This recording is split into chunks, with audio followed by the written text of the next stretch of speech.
want to just remind folks that those that want to come to that symphony concert, it isn't this weekend, it's next weekend. It's Friday the 13th, as luck would have it. And that's the one where there's going to be a piano concerto. And it's also Saturday the 14th in the evening, 8 o'clock, piano, 8 p.m. And then on Sunday in the afternoon, the 15th, is going to be some extra organ pieces. Just let me know what you want. If this is in the afternoon, I don't remember what time, 2 o'clock, 3 o'clock, something like that. Just let me know so that the ticket takers will recognize you, and I'll warn them that you're coming. Now, today, I wanted to finish up a little bit on nuclear physics. And something else I promised you was why things have color. We never did that. And I don't know why the textbooks don't bring that out. I mean, they talk about all kinds of fancy things, but they don't tell you, like, why do things have color? And we should know that. I think it's nice to know. Physics should really answer the basic, simple questions of our world. So let me just finish up a few little points, if I may, on nuclear physics. Good, OK. The points that I wanted to, I didn't say much about this. I think a lot of this is really easily read in the book. The idea that we talked about that there are protons and neutrons, with neutrons having zero charge, and this forms the nuclei where the mass of the atoms are. We mentioned briefly that the nuclei have spin, and because they are spinning charges, they have a magnetic, if they're spinning. Not every nucleus spins, by the way. Some of them have zero spin. But if it has some spin, then it intrinsically has a magnetic moment, which you can then deal with doing nuclear magnetic resonance by putting that magnetic moment in a magnetic field. The classic case, which you do, is protons. Happens the proton has a very big magnetic moment for its spin. It has spin and a half, but it has a nice big magnetic moment, and it's nice to work with, and it's also in most things of interest, like biological materials. So protons are your magnetic resonance champion. Then I didn't talk much about this, but it's in the book, namely that there must be some force that's holding the protons together, despite the fact that they have the repulsion, this Coulomb repulsion, and there is some other force, which we really don't understand yet. But it must be there. There's something that's holding the protons together. The neutrons seem to have that force also. In fact, the neutrons and protons, as far as the nuclear force go, they seem to be equivalent. So that the neutrons hold on to the protons, and the protons hold on to each other with the nuclear force, but they also repel each other with the electrical force, the Coulomb force. And somehow it all stays together. Then we talked about the fact that there are some nuclei are not stable. They decay in various ways. The alpha, beta, gamma. In fact, there's a beta minus, which is the electron, and there's a beta plus emission. And we describe their lifetime, simply how long they live, by what's called a half-life, which is the time it takes for half of the species to disappear by some process. So you can have half-lives very short, and they're sort of hard to observe, and you can have ones that are very long. Like uranium lives hundreds of millions of years. Now, radioactivity, I will talk a little bit about. I mentioned the biological effects. Granted, the materials are emitting radiation. It happens to be true that different radiations have different effects on human tissue, on cells. And you should be aware of this, that there is something called, I think it's called RBE, which is, I think, relative biological effectiveness. Well, I'll get to that in a point, but the point is that the thing that causes most damage, as it happens, is the alpha particle. Sometimes something greater than gamma rays by a factor of about 10. It's 10 times worse if you get hit with an alpha particle. So even though things may have the same number of radiations per second, which, well, I'll talk about that. They may have the same radiation per second, but the biological damage might be quite different. Then we have, the thing I did already mention to you, and it's in the book, is that the binding energy depends on the particular element. Z tells you which element it is. That's the number of protons, or its chemical species. And the most stable elements, the greatest binding, happens for about the level of iron. Uranium being at one end, hydrogen at the other. And if you can move toward iron in your chemical species, you bind more strongly, which means you give up energy. If you can move this way, you give up energy, or you can move, if you move up from hydrogen to iron, you give up energy. So we have two processes of getting nuclear energy. We can move from uranium up to about here by fission, and you give up energy. Or you can move from hydrogen, typically up to helium, and you give up energy. So this is a way of extracting energy from the nucleus by changing the kind of species you have. It shows up by the fact that the sum of the masses of the protons that you put in plus the sum of the masses of the neutrons is less than the mass of the isotope, which we call, I guess, A. In other words, by adding neutrons and protons, they don't simply add, you don't get the weight, the mass. The mass is not the same of the mass you put in. They give off some energy, and they become more stable. So you have to put energy in to separate the neutrons from the protons. This should be an N. Let me put a 0 here to indicate that's a neutron. So if you divide by the number of nucleons, you get the energy per nucleon used up as energy times, well, if you multiply this by c squared, you get, this is an energy. That's the energy of holding the nucleus together. And it peaks at iron, so that's why we can get nuclear energy. And we get energy out by fission or fusion if we can move toward the peak of that binding curve. Okay, so that's the general idea. We talked about the different kinds of radiations and the rates. Now, here's where I talk about the rate is like the number of decays per second is one way of looking at things, and that is radiation rates. One unit is named after Monsieur Becquerel, who discovered radioactivity. It's only 1 decay per second. So you might have one alpha particle coming out or 1 gamma ray per second. Okay, now that's not a lot. So a more useful unit is for some reason 3.7 times 10 to the 10th becquerels. That's, like 10 billion becquerels. Typical numbers tend to be like fractions of a Curie rate. But on the other hand, if you listen to reports on what's going on in Fukushima, they will talk about the dose that the people might get if you went into Fukushima, the plant that was collapsed, hit by the tsunami. They'll tell you how many sieverts a person should get. That's your total dose. So it's not the rate at which you get it, it's the total amount of alpha particles that hit you. So it's the rate times the time. So they say you're allowed to have, say, 1,000th of a sievert. So that means that if the rate is such and such a time, how much time do I dare stay inside the plant to collect a certain number of sieverts? And even that is not exactly the whole story, because a sievert is an energy deposited times this relative biological effectiveness. So what you don't want to get is alpha particles, because they are about 10 times more damaging than gamma rays, and beta particles are sort of intermediate. This is 1, this would be like 2, and this might be 10 or 20, something like that. So that's what a sievert is, the total amount of energy that you deposit multiplied by the relative biological effectiveness, or you might want to say defectiveness, because it's damaging. Okay, so this is a little more cultural than anything else, but I do want you to know how to handle half-lives. You should be able to calculate if after a period of time, say 2 half-lives, how many particles are left, how much radioactive material is left. After 1 half-life, half is left. After 2 half-lives, half of the original half is gone. So after 1 half-life, you got a half. Then you're starting out another half-life with half, you'll go down another half and another half-life. So after 2 half-lives, you'll have a quarter. Got that? That's the way that works. And that's kind of important. Then this is pretty sensible too. If you just have a nuclear reaction where you don't convert particles from one to the other, the total number is conserved and so on. Okay, now this is a story on nuclear energy.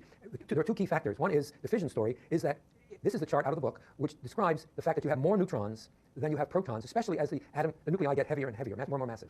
The reason seems to be that, look, you're trying to pack 92, say uranium, 92 protons in space. They attract each other, but you need some other glue to help them overcome that Coulomb repulsion. And that extra glue is more neutrons. So we figured out that it's something like, for 90 protons, it's something like 50% more neutrons, like 140, because they have to bind together.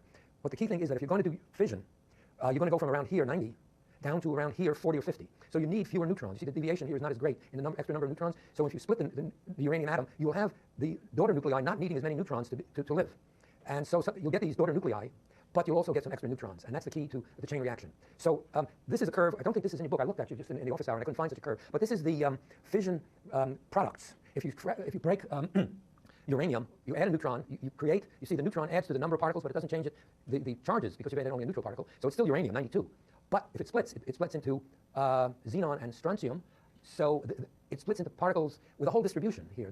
And I believe this curve is theoretical. Somebody actually figured out the probability that you'll get these different fragments. And that's pretty good. I don't know how exactly you do that, but that's a pretty good calculation. In any case, these are the experimental points here. So you don't get exactly half and half. You get somehow an unbalance. But you get a whole raft of different fission fragments, daughter nuclei, some of which are radioactive. So that's one of the troubles with fission, is that you're creating other radioactive materials, some of which can be pretty dangerous. And that's one of the bad things about the atom bomb, because it's creating fission products, which can, in addition to the blast and all that, you're creating all this fissionable or radioactive material, many of them radioactive with different half-lives. In any case, you can figure out the energy release by imagining you go from uranium-236, which is the point is here, uranium-235 is quite stable.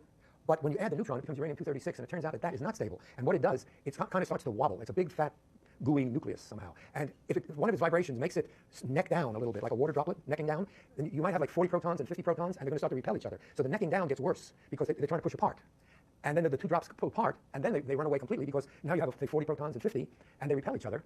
And they're going to repel each other very fast. So you have a potential energy here of 2 charges, big charges, near each other, just after the fission, and then they push each other apart with great speed. And so in a large distance, you lose your potential energy, you gain kinetic, you've got heat. That heat is what we use in nuclear reactors to create electricity, by boiling water with that heat. So that's what's going on, basically, we think, in nuclear fission. And you see, you start out with a certain amount of binding energy, and you end up with these fragments in here, which have lower binding energy, and there's a mass missing, something like about 200 million electron volts per decay, which is a lot of energy per nucleus. Okay, and so on. So I just wanted to very briefly, not dwell on it too much, but as citizens we should understand what's going on. For example, there's a whole big fuss going on now with Iran and its nuclear weapons program. What's going on there? The point is that the difficulty in building the nuclear weapon is that the fissionable fractions, uranium-235, there are other isotopes of uranium over here, because it has this whole set of things. 235, 238 is the predominant one. The 235 is only a very small amount. I forget exactly what it is, but it's like something like 0.7% compared to the 238. And they're chemically identical because they're both uranium. So it's very hard to separate the fissionable stuff from the non-fissionable stuff. So this is where physics comes in, because since they're chemically alike, you can't just separate them chemically. But what they differ in is their mass, because one is uranium-235, meaning it's 235 particles, and this one, the dominant one, is 238, so it differs in 3 parts in 200, which is roughly 1% in mass. Now, how do you separate two things that differ that little in mass? Because you're trying to concentrate this. Well, the reason you're trying to concentrate it is that this chain reaction that we're trying to get means that when a neutron comes out, you want it to be absorbed by another uranium-235 before it gets lost or absorbed by something else. So you have to get the U-235s very close together. So you have to have a lot of them very pure. In fact, it turns out you need something better than 90% of the uranium-235. And you're starting out with less than 1% concentration. So you have to separate this from this and concentrate it to that extent. Now, that was one of the reasons the Germans, when they knew, the Germans, when they, 1940, already knew about this kind of thing, and Heisenberg advised the German government that they could never build a plant enough to, it takes tremendous effort physically to do this process. He said you couldn't build factories fast enough and big enough by the time the war ends. So he advised the German government not to pursue nuclear weapons, because he said this would be difficult. And also, he made the story goes that he made a mistake in the calculation of how much stuff would you need. Because the trick is, if there's a uranium that decays in here and sends out 2 neutrons, it has to catch another uranium-235 before it gets out of this mass. Now, if you make the mass too small, the neutrons can get out before they hit another one. So it kind of depends on the diffusion of the neutrons out of this mass. So you need a big enough mass so that it's very likely that the neutron won't get out, will be absorbed by something else before it hits another uranium-235. So you need what's called a critical mass. And Heisenberg calculated, it is said, that how far a neutron would diffuse in a certain time, and would it get out, and how big would you have to make this thing? And he came up with a very big number. But he made a mistake in the calculation. And there was a fellow in England, named you wouldn't know, but he was a very good physicist also. And he got it right. Parles, his name was. I think he was a Russian extraction. And he got it right. He said, no, it would take a reasonable amount, like maybe 10 pounds. Heisenberg came out with something like a ton. And then you'd have to have the whole thing encased in a bomb and so on. It said it would be so huge you couldn't deliver it, and moreover, you couldn't clean it up fast enough. So he said, don't even try. But Parles came up with the right answer, and it turns out that it's something like 10 pounds or 20. So it's not that much. It's a lot, but it's not impossible. And the point is that if you get this critical mass together, then the neutrons will react fast enough. And so that's one of the critical things is the mass that you need. And it has to do with the escaping possibilities of those neutrons. So the trick is you have to purify this, and this is what's going on with Iran. The way we do this is you have some process that you need to separate one mass from another. So you need a physical process, because it's all uranium. And so what do you have? You have, for example, we had the idea of the centrifugal force. That if you have particles going around in a circle, you need a certain force to go around in the circle. Remember this mv squared over r? That's centrifugal force. Well, this is the thing behind the centrifuge, of course, that you guys use in biology all the time. You spin the thing, and the massive things move to the outside, because the massive things need more force. So here's what you're trying to get. And if the thing is going at a certain speed, you need more force to move a massive thing inward. So this is one way of doing it. Ernest Lawrence here at Berkeley, being familiar with the cyclotron, said, okay, but there's another thing. You could put this in a magnetic field. And we know that in a magnetic field, you have a force which is given by, what is it now, Q v cross B is equal to mv squared over r, in other words, to make it go in a circle. This is the cyclotron experiment. So he said another way of separating things by their mass is by having them go around in a cyclotron orbit. He called this, for some reason, a calutron. And he proposed this as a way of separating uranium. The centrifuge won the approval, and so they built these at Oak Ridge. They have, that's what that lab was built to do, big centrifuges. And so that's the question with Iran right now, is you need, in order to process uranium ore and improve its concentration, you have to spin uranium in a gaseous state at a very high speed and peel off the massive part, and you throw that, pretty much throw that away, and you want the lighter fraction, is the uranium-235s, and that you spin again and get rid of that massive part. And apparently they need thousands of centrifuges going at a very high speed to do that.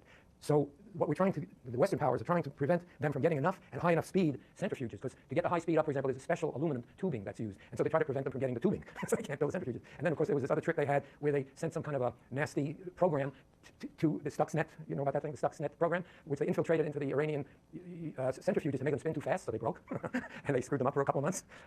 So that all kinds of games to stop the centrifuges. In any case, the idea is that what the politics is to keep the concentration of uranium down to maybe a few percent where it's useful for making power or for other medical purposes, what have you, but don't let them get up to where it's close to 90%. Because at 90%, then if you can get up to 15 or 20 pounds of it, you could get to the critical mass. So that's the politics of that, and you should be aware of that. As citizens, we should know that. Well, here's the chain reaction. Namely, very simply, we get a neutron coming in, it hits the uranium atom, a couple of neutrons come out. Some of them may be absorbed or escape from the mass. But if you get enough neutrons coming out, you can split other nuclei, and you get what we saw the other day, a chain reaction. Yes, sir?